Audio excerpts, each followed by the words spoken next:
Friends, तो आज हम शुरू करने वाले हैं आप लोगों को क्लास 9th का प्रश्नावली 1.1। तो आइए हम लोग शुरू करते हैं प्रश्नावली 1.1।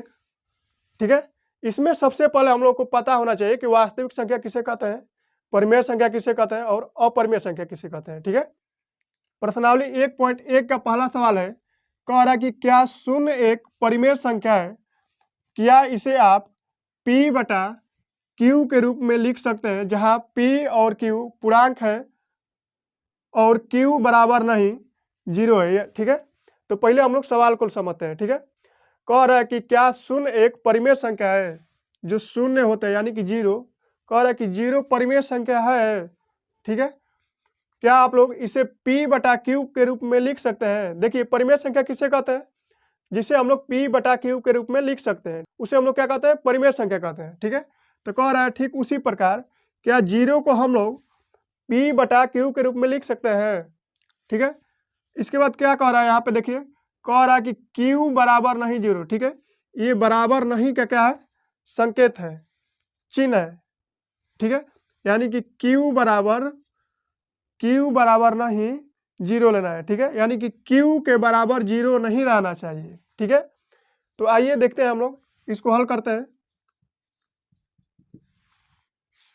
देखिए, कह रहा है कि शून्य एक परिमेय संख्या है, तो कह देंगे हाँ शून्य क्या है, हाँ शून्य एक परिमेय संख्या है, परिमेय संख्या है। ठीक है, इसे हम लोग कह देंगे, इसे हम लोग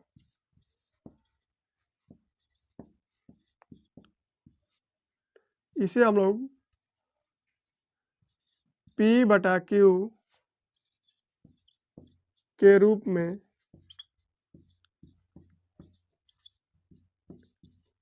लिख सकते हैं।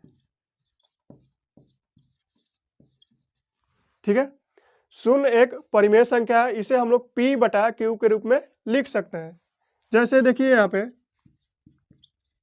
उदाहरण लेते हैं। ठीक है, जैसे मान लीजिए कि 0 हो गया। ठीक है, 0 के नीचे हम लोग 5 लिख सकते हैं, 0 बटा 5 हो जाएगा, ये p बटा q के रूप में हो गया। ठीक है, लेकिन यहाँ पे हम लोग को 0 नहीं लेना है। ठीक है, देखिए कह रहा है कि यहाँ पे यानी कि q के रूप में, q के जगह पे 0 नहीं लेना है। ठीक है, ऊपर हम लोग कुछ भी ले सकते हैं, ऊपर हम लोग 0 ले सकते हैं, यानी कि 0 बटा में कितना हो जाएगा, 6 हो जाएगा। ठीक है, 0 बटा में 8 हो जाएगा, 0 बटा में 9 हो जाएगा, ये p बटा q के रूप में हो गया। ठीक है, इसीलिए 0 क्या एक परिमेय संख्या है, इसे हम लोग p बटा q के रूप में लिख सकते हैं। ठीक, दूसरा सवाल देखिए, कह रहा है कि 3 और 4 के बीच 6 परिमेय संख्या ज्ञात कीजिए। ठीक है, 6 परिमेय संख्या ज्ञात करना है। ठीक है, तो देखिए इसको हम लोग कैसे ज्ञात करते हैं। देखिए, जब भी कहेगा 6 कहेगा 7 कहेगा, अनंत तक आप लोग परिमेय संख्या निकाल सकते हैं। कह रहा है कि 3 और 4। ठीक है, किसके बीच में निकालना है, 3 और 4 के बीच में कितना परिमेय संख्या निकालना है, 6 परिमेय संख्या लिखना है, 6 परिमेय संख्या हमको लिखना है। ठीक है, तो 6 कहेगा तो एक बढ़ा के हम लोग यानी कि 7 से, ठीक है, 7 से इसमें गुणा भी करेंगे। देखिए, 3 में 7 से गुणा भी करेंगे और 7 से भागा भी करेंगे। ठीक है, अब क्यों करेंगे, देखिए अब इसको जब हम लोग कटाएं, यहाँ पे कितना बचेगा, 3 बच जाएगा। ठीक है, ठीक उसी प्रकार और है। ठीक है, यहाँ पे 4 है, तो 4 में भी हम लोग क्या करेंगे, 7 से गुणा करेंगे और 7 से भाग करेंगे। ठीक है, अब देखिए, अब देखिए क्या हो जाएगा, यहाँ पे कितना हो जाएगा, 3 7 21 हो जाएगा।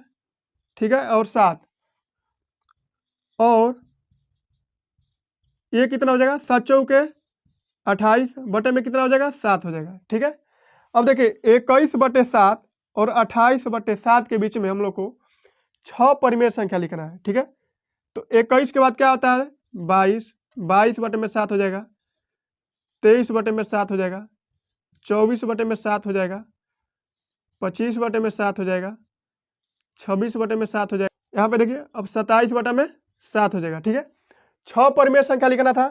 ठीक है, देखिए 6 परिमेय संख्या हो गया हमारा, 1 2 3 4 5 6। ठीक है, 6 परिमेय संख्या हो गया हमारा, ये आपका क्या हो जाएगा, आंसर हो जाएगा।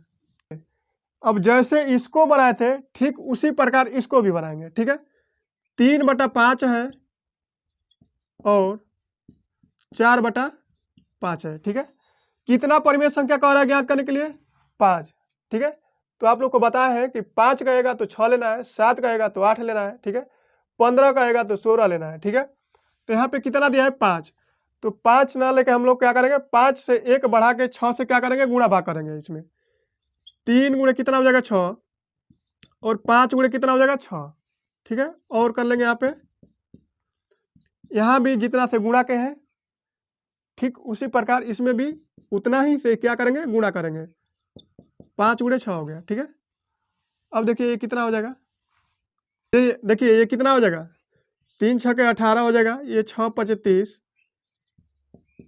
और 6 चौके कितना हो जाएगा? 24, और 5 6 के कितना हो जाएगा? 30। ठीक है, ये देखिए इसमें ध्यान देना है कि बेस क्या होना चाहिए? समान होना चाहिए। ठीक है, अब देखिए 5 परिमेय संख्या कह रहा था लिखने के लिए, अब लिख लेंगे हम लोग। 18 के बाद क्या आता है? 19 बटा में कितना हो जाएगा? 30, 20 बटा में 30, इसके बाद 21 बटा में 30, देखिए 22 बटा में 30 हो जाएगा। ठीक है, इसके बाद 23 बटा में 30 हो जाएगा। ठीक है, 5 परिमेय संख्या हो गया, 1 2 3 4 5। ठीक है, ये हमारा क्या हो जाएगा? आंसर हो जाएगा। ठीक है, यदि आप लोग को समझ में आ रहा है तो आप लोग हमको 5 और 6 के बीच 3 परिमेय संख्या लिख के कमेंट में जरूर बताइए। आइए अब हम लोग आगे बढ़ते हैं। ठीक है, चौथा में कह रहा है कि नीचे दिए गए कथन सत्य है या असत्य कारण के साथ उत्तर दीजिए। ठीक है, देखिए इसका पहला सवाल कह रहा है कि प्रत्येक प्राकृतिक संख्या एक पूर्ण संख्या होती है। पूछ रहा है कि क्या प्रत्येक प्राकृतिक संख्या एक पूर्ण संख्या होती है। ठीक है, तो आप लोग को प्राकृतिक संख्या पता होगा। ठीक है, शायद आप लोग पढ़ लिए होंगे प्राकृतिक संख्या और पूर्ण संख्या। ठीक है, यदि नहीं जानते हैं तो देखिए प्राकृतिक संख्या क्या होता है कि 1 से लेके अनंत तक वाली संख्या को हम लोग क्या बोलेंगे? प्राकृतिक संख्या बोलेंगे। ठीक है, 1 से लेके अनंत तक वाली संख्या को क्या बोलेंगे? प्राकृतिक संख्या। पूर्ण संख्या वो ऐसी संख्या है जो 0 से चालू होती है। ठीक है, 0 1 2 3 4 5 ऐसे करके अनंत तक जाती है। ठीक है, ये क्या हो जाएगी? हमारी पूर्ण संख्या हो जाएगी। ठीक है, तो पूछ रहा है कि प्रत्येक प्राकृतिक संख्या एक पूर्ण संख्या होती है। ये हमारा क्या हो जाएगी? पूर्ण संख्या हो जाएगी। ठीक है, कह रहे कि जो जितनी सभी संख्याएं हैं प्राकृतिक संख्या क्या पूर्ण संख्या हो सकते हैं? कह देंगे हाँ भाई। देखिए यहाँ पे 0 से चालू हुआ है, 0 से 1 2 3 4 5 6। ठीक है, ये 1 से ही चालू हुई है। ठीक है, तो प्रत्येक प्राकृतिक संख्या पूर्ण संख्या हो सकती है। ठीक है, लेकिन यदि उल्टा पूछ देगा, कह देंगे कि पूर्ण संख्या प्राकृतिक संख्या होती है, तो कह देंगे कि नहीं। ठीक है, अब कैसे नहीं होता है? देखिए अब इसमें क्या है? पूर्ण संख्या है जो 0 से चालू होती है। ठीक है, और प्राकृतिक संख्या 1 से ही चालू होती है। ठीक है, इसलिए नहीं होगी।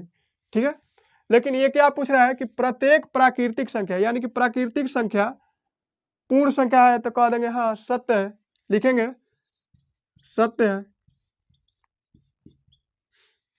ठीक है, अब देखिए इसमें कह रहा है दूसरा सवाल देखिए, कह रहा है कि प्रत्येक पूर्णांक एक पूर्ण संख्या होती है। देखिए अब पूर्णांक संख्या किसे कहते हैं? पूर्णांक संख्या में आप लोगों को पता होगा कि जिसमें प्लस और माइनस यानी कि धनात्मक पूर्णांक भी हो और ऋणात्मक संख्या भी हो, जिसमें धनात्मक संख्या भी होती है और ऋणात्मक संख्या भी होती है। ठीक है, और 0 भी होता है। देखिए जैसे मान लीजिए कि 3 4 5 0। ठीक है, -2, ये क्या हो जाएगा? हमारा पूर्णांक संख्या हो जाएगा। ठीक है, तो कह रहा है कि क्या ये सभी पूर्ण संख्याएं हो सकती है? कह रहा है कि क्या सभी पूर्णांक संख्याएं पूर्ण संख्या होगी? अब पूर्ण संख्या बताए हैं आप लोग को कि 0 से लेकर अनंत तक। ठीक है, अब पूर्ण संख्या में माइनस तो आएगा नहीं, माइनस वाली कोई संख्या ही नहीं होती है। और पूर्णांक संख्या में तीनों का संग्रह होता है। ठीक है, 0 भी आ जाएगा, 1 2 3 4 5 आ जाएगा। ठीक है, माइनस में भी आ जाएगा। ठीक है, इसलिए क्या है? असत्य है। ठीक है, असत्य है। ठीक है, अब इसके बाद तीसरा का सवाल कह रहा है कि प्रत्येक परिमेय संख्या पूर्ण संख्या होती है। अब देखिए प्रत्येक परिमेय संख्या किसे कहते हैं? जिसे हम लोग P/Q के रूप में लिखते हैं। ठीक है, अब पूर्ण संख्या तो आप लोग को पता ही है, यहाँ पे दे दिए है। ठीक है, तो कह रहा है कि प्रत्येक परिमेय संख्या एक पूर्ण संख्या होती है। अब मान लीजिए कि हम यहाँ पे 1/2 लिख देंगे। ठीक है। तो क्या ये पूर्ण संख्या है?